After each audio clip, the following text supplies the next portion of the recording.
Bonjour, aqui Paris, tempo bom na capital francesa.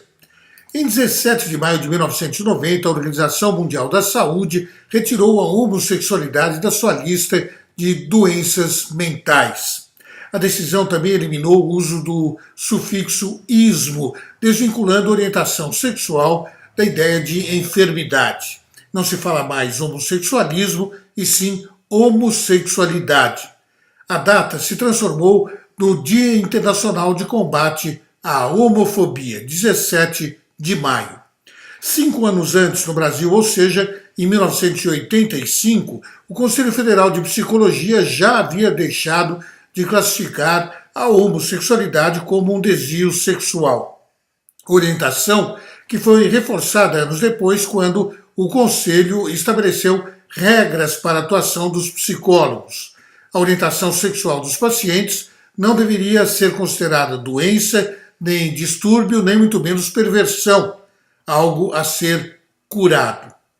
Mas apesar dessas decisões, o juiz federal de Brasília, Valdemar Cláudio de Carvalho, lembre-se desse nome, Valdemar Cláudio de Carvalho, deu uma liminar liberando os psicólogos a tratarem gays e lésbicas como doentes, podendo fazer terapias de reversão sexual. Com a decisão, o Brasil se equipara aos países mais atrasados, mais retrógrados do planeta.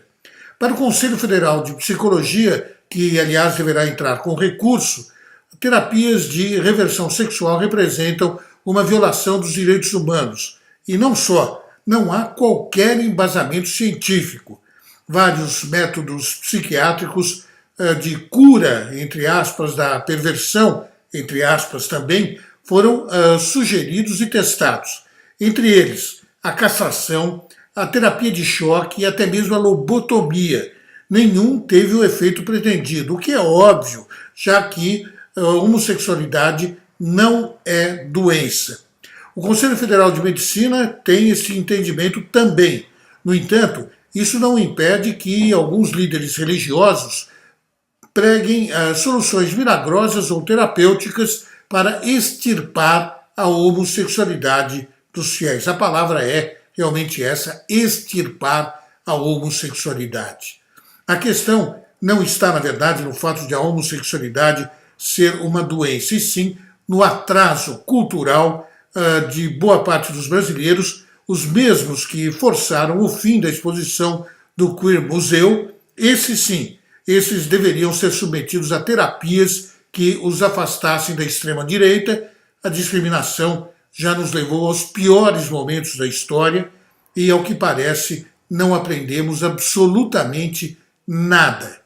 Pena que a idiotice humana não possa ser curada. O Brasil, por exemplo, iria muito melhor sem os fundamentalistas, os falsos moralistas e outros fascistas descerebrados. Milton Bly, direto de Paris.